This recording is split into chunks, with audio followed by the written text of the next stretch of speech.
Hi, everyone, and welcome to season 2 of the New Selling of Sales podcast. This is episode 2, and we're recording on 2/22/22. So we figure there's going to be something special in this conversation. My guest today is Dr. Jane Sojka, and we are going to be talking about teaching students to not fear failure. So first, let me tell you a little bit about Jane. She is from the University of Cincinnati, and she earned her doctorate from Washington State University, studying gender differences in salespeople. As a marketing professor at the Linder College of Business at UC, she was awarded a higher education innovation grant from Procter & Gamble, and that resulted in her groundbreaking Women in Sales class. And her innovative approach to closing the gender gap in confidence earned her a 2016 AMA Innovation in Teaching Award. Now, Jane's been really busy. She founded the Linder College of Business Center for Professional Selling, and that also appears in our SEF annual magazine list of top sales universities. She also founded the college's varsity sales team, which competes in national sales competitions.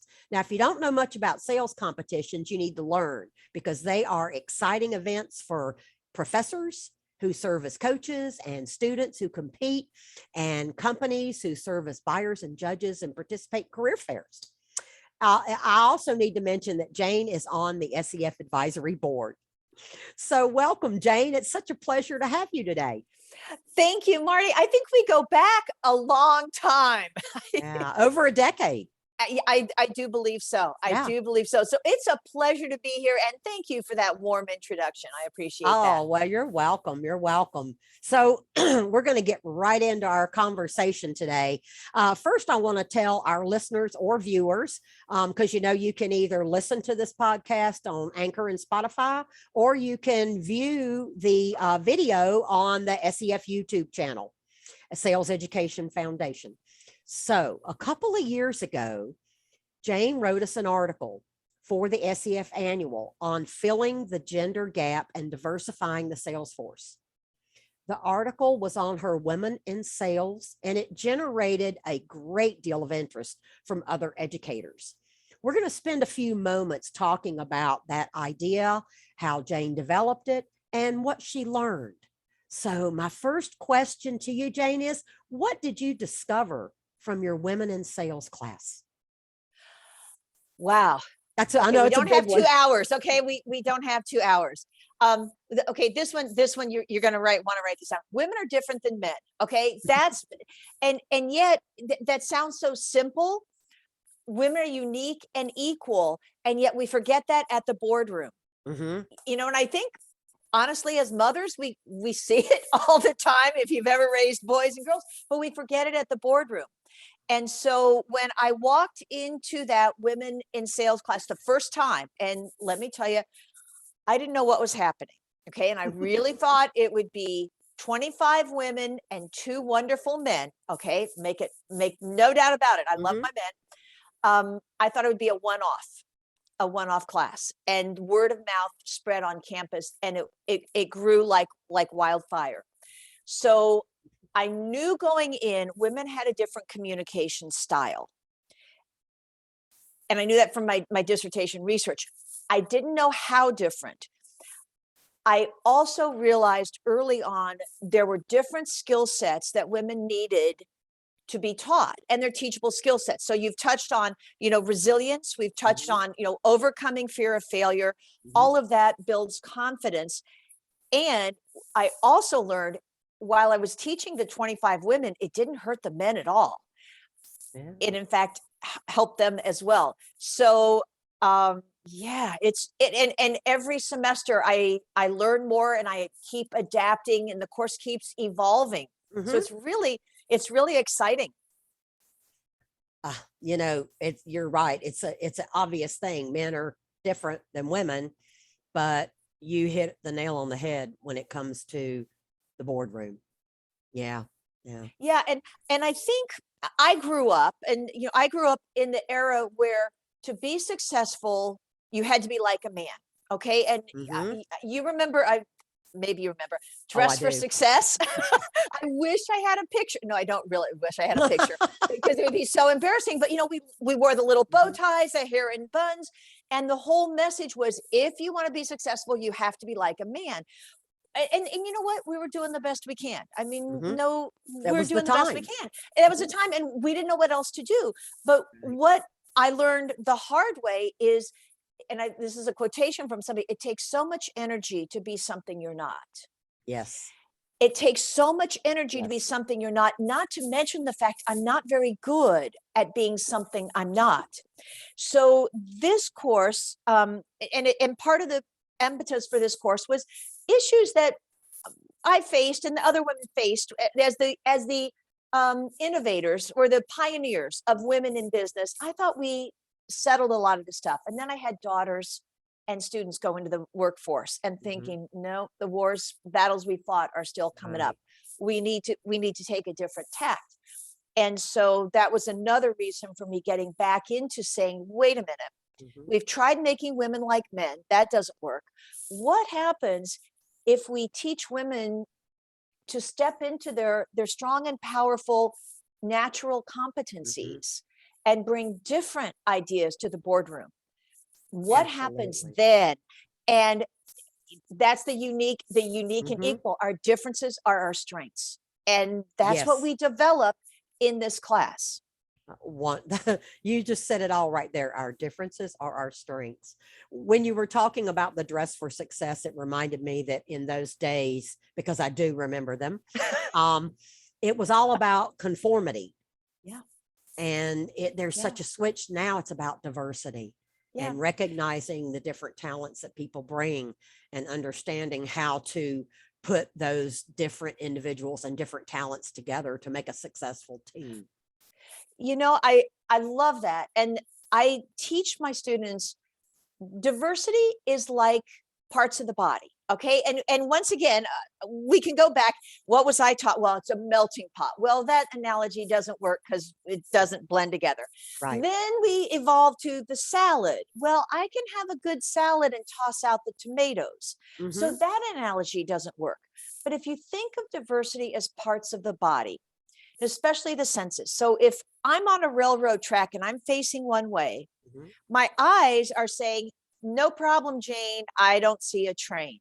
If all I'm listening to are my eyes, that's one thing. My ears are saying, wait, hold on. I hear a train whistle. Eyes are saying, I don't see a train. My hands, my feet are saying, I can feel the Feel it. tracks rumbling. Now, I can live without my hearing, and people do. They do Hmm. rather well. Hmm. Would I want to? No, because you know what? I want inputs from all those different senses Yes. to make good decisions. And my eyes are lousy ears. You know, I need Yeah. the input from my ears. And so I think a nice way to think of diversity is parts of the body. We all Hmm. have different jobs. And boy, when we work together and bring those insights together, it is a powerful, strong organization. That's a great way to look at it. I remember the salad and everything else, but yeah, the parts of the body. But you know what's interesting about that? Just a quick aside here. I worked for over 20 years with a gentleman who was deaf, Mhm. and his eyesight was incredible, and That his is sense true. of touch was incredible because the body has a way of compensating for things like the eyesight. Some people have terrible eyesight and they have great hearing. So that's a really good analogy. I'm going to remember that one, and I'm going to Thank you. use it. I'm going to use it again, and I hope others who are listening today will use it as well.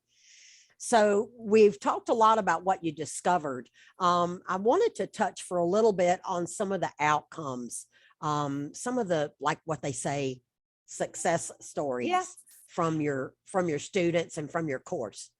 Okay. Well, and this is true of almost anybody who teaches sales. You ask the first semester, how many of you, first day of class, how many want to be sales reps? And everybody just slides underneath the seats.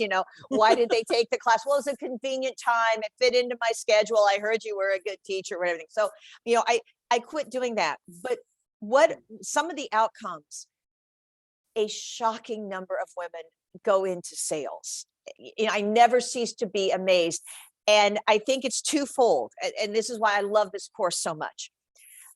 First of all, and this is true of a lot of sales courses, not just women in sales, they come in with negative perceptions of sales. Oh, yes. And then through the course, it's like, oh, I didn't know this is what sales is like. Oh, you have to be a good listener. Oh, you're a problem solver. You help people. So by the end of the course, women are like, wow, I didn't know this is what sales is like. And I can do this. And I'm like, yeah, you can do this, and you can do this really well. And so I never cease to be amazed at how many of the women coming out of the class end up going into sales. Oh, that's wonderful. So that was one of my favorite takeaways. The other one is I've got to talk about the men, because why are men taking a women in sales class? And I always have a couple of men in the class, and I welcome them with open arms. They become our biggest allies. Yes. Because it's really an in-group, out-group. And whereas you and I were used to being the out-group through most of our business careers, and even a lot of my academic career, I'm the only one in the room that looks like me, or, maybe a sprinkling, but certainly not a critical mass. And so for many of the men in the class, this is their first experience as an out-group. And it's kind of fun. And I see the same behavior in them that I see in my women who are out groups in my traditional selling class. And when we partner up, they partner together. They sit together. They don't raise their hands, okay, because they know what it feels like now to be an out group. Well, that makes them incredible allies. Oh, yes. Going out into the world. And some of the comments have been, I had no idea. And that's building that empathy and understanding where that other person is coming from. So Wow. those have both been really fun takeaways. Oh gosh, yeah. The thing about the men becoming allies, that's just so important. I mean, I've heard a lot of stories of, the first part about people thinking that's not sales. I'm just taking this because it's a convenient time or curiosity lots of times. And some universities have actually started requiring all their business students to take at least one sales course. And that course, the Women in Sales course, I venture to guess would be an asset for all of the young men who are in the business school, because it is opening their eyes, and it is showing them what it feels like to be kind of on the other side of the table. Gosh, that's just really empowering to those young men who really just kind of stick their necks out and say, I'm going to do this because they do. And they do very well in the job market also, because we need diversity, and we need people who can work with people who look different than them. And these men excel at that. So it has been really exciting. You talk about other outcomes. We did, because it was a grant, we had to pre-test and post-test the first class. We did significantly reduce women's fear of failure. Yes. And that is really important, because coming into the class, and I think there's a lot of reasons, and I really don't want to get into the reasons. Yeah. But women are especially prone to fear failure. I think we think we're, people are looking at us. So this is Sheryl Sandberg, rather than take a chance, we will pull ourselves out of the game.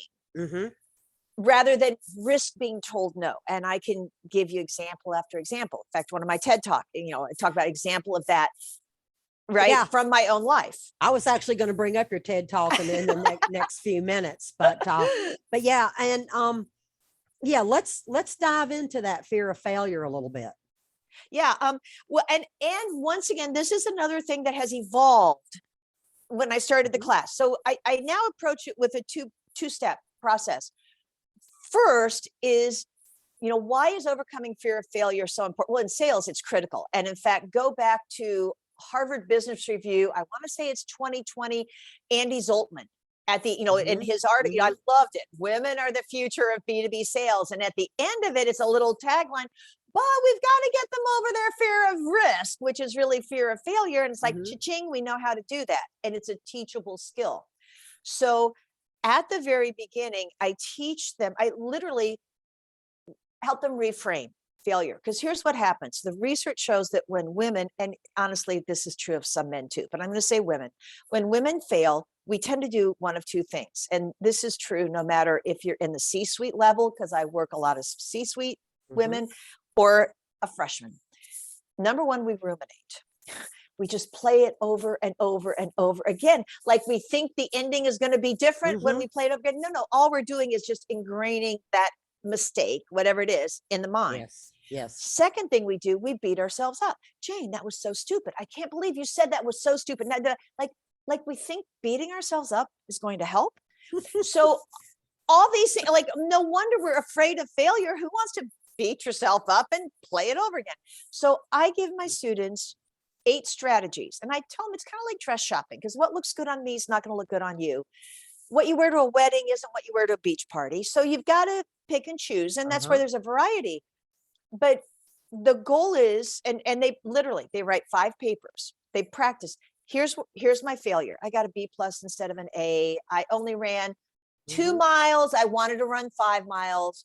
Or my personal favorite, I ate the entire roll of Girl Scout cookies and I was only going to eat 2. Okay. Men are like, huh? And the women are like, oh, I get it. I get it. I so get it. Okay. So then they use one of the strategies. So one of just a simple one is failure is an event, not a person. Okay. So what happens when we're beating ourselves? Oh, you're such a failure. You're going to live in your parents' basement forever. You're such a failure. No, failure is an event, not a person. I didn't do as well on the exam as I wanted to, but I am still smart. I am still a good marketing student. I am still kind. I am still compassionate, and I can fix this. I can do better next time. And then the students evaluate, did you get over it quickly? It's not what did you learn? Because a lot of times when we get into what did you learn, you keep ruminating, trying to figure out what did I learn? I learned I'm not really good at calculus. That's what I learned. I failed. Exactly. So that's not my calling. That's what I learned. But did he get over it quickly? Yeah. So start working on the next one. So when I started the class, I had papers due 8 papers. Didn't need 8 papers, 5. In 5, they were like, okay, this is the failure. This is the strategy I used. Yeah, I got over and moved on. So that's one assignment. The other thing I do is I address how we're so afraid of failing, self-limiting behaviors that we use to avoid failure. Okay. So perfectionism, right? Because you think, oh, if I'm perfect, I'm not going to fail. Well, the problem is you're never perfect, but that's also why men will apply for a job if they have 60% of the criteria.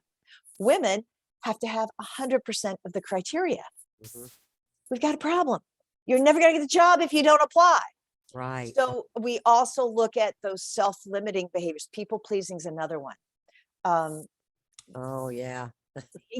Yeah, right. Exactly. And like I tell my students, I've been through all these phases. We think, oh, if I make everybody happy, they'll, I'm not going to fail. Well, you never make everybody happy, and you lose yourself in the process. And so, and I think the control is the other one, and isolation and busyness. I added busyness just recently, just busy. So I'm distracted and I look important and And I would maintain, instead of using self-limiting behaviors, because face it, there's enough people out there who want to limit us. We do not need to be limiting ourselves. Get comfortable. Like, what's the worst that can happen? They say no. What do? Move on. Cha-ching. Yes. Become resilient, which is bouncing back after failure. If you know you can bounce back from failure, failure loses its sting. So you're helping the students to recognize traits that a lot of people possess. Yeah. And also helping them to understand what used to be referred to as coping mechanisms, how to, yeah, exactly. I mean, I forget, different researchers have different names. You're exactly right. But the point is, these are teachable skills. And so, for example, in the research and replicated in my classes, men come in with higher levels of resilience than men. Okay. And I'm sorry, than women, so there's a gap, gender gap. right. And, there are reasons, whatever. But by the end of the semester, we have closed the gender gap in resilience. These are teachable skills. And so once you teach women how to become resilient, they're not afraid of failing. So they'll ask for the sale and they'll apply for the job and they will have the courage to take a risk. And that changes everything. And it doesn't hurt men at all. It does not hurt men at all. Right. And in fact, one of the selling points to men is, I'll ask the men in the class, do you want wimpy women? Do you want wimpy team members? Or do you want strong team members who can present ideas, who can defend the company, who can stand up? Oh, well, I want strong. You want a strong partner? Well, absolutely. Absolutely. It's a win-win. It's a win-win for everybody. Wonderful. Wonderful. I love hearing these stories. It's your optimism shines through incredibly. It's interesting because when I made some notes, I actually went back and listened to your TED Talk, Empowering Women Benefits Everyone. And I encourage everybody to check it out. The TED Talk, what I took out of it, it points out that you have found, as we just discussed, resiliency and overcoming the fear of failure are teachable skills. I'd love for other educators who hopefully will be listening to this podcast. I'd love for them to take some of these ideas and implement them into their current classes, because I understand getting a new class is a rather challengeable task for some universities. But you can take little pieces of what you have talked about and implement them into a current, like introduction to professional sales. Well, and Marty, that's exactly what I did. I started out because I had a long history of teaching professional selling, which was mostly men with a couple of women. That was my basis. Started out with the resilience papers. Okay. Now, and then I added negotiation. Now I'm adding money, because women don't talk about money. We don't like to talk about money. Well, you know what? We've got to get real comfortable talking about money, especially if we're going to be effective negotiators. So I keep adding things, but you're exactly right. I started out by adding one thing, and then one thing led to another. And then the interesting piece is I've got my women in sales course, and then I teach professional selling occasionally. Okay. So just, I joke, okay, maybe I'm lazy. Okay. But whatever. I didn't want to prep 2 courses. So I said, you know what? I don't think this information is going to hurt men at all. And I was right. So I now teach the exact same course to men, and it works really, really well. It's very effective. They need the refreshers on resilience and overcoming fear of failure and negotiation, just like the women do. And don't you think the fear of failure is even heightened because of the current conditions that most people find themselves in? Oh, absolutely. Absolutely. And the isolation is deafening, absolutely deafening. I just heard someone say the other day that some of us have to relearn how to be sociable animals again.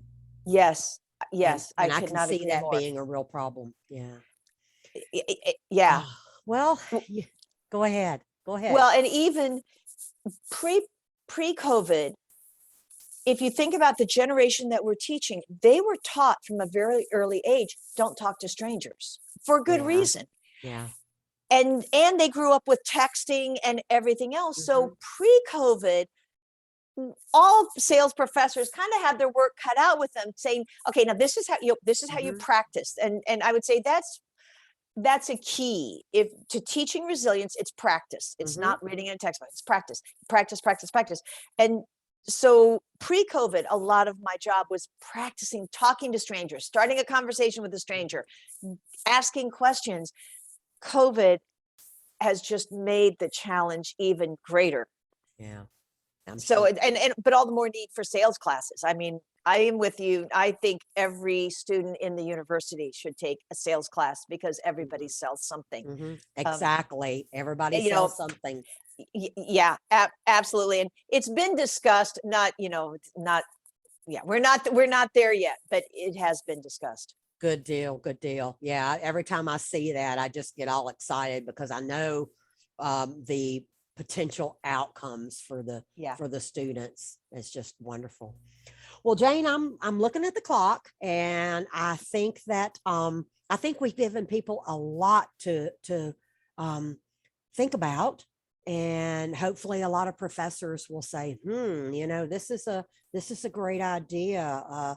The resiliency factor, just getting students to recognize that they have that fear of failure and helping them figure out ways to overcome it.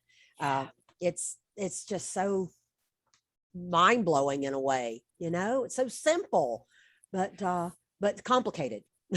Well, and thank you for bringing this to light. I really appreciate that. And it's always a delight to talk to you because you ask such good questions. Oh, thank you. I so enjoy our conversations. Yeah, it's been great, Jane. And I encourage people to check out Jane Sojka. Look her up on TEDx. You can find her podcast probably in the next 24 hours.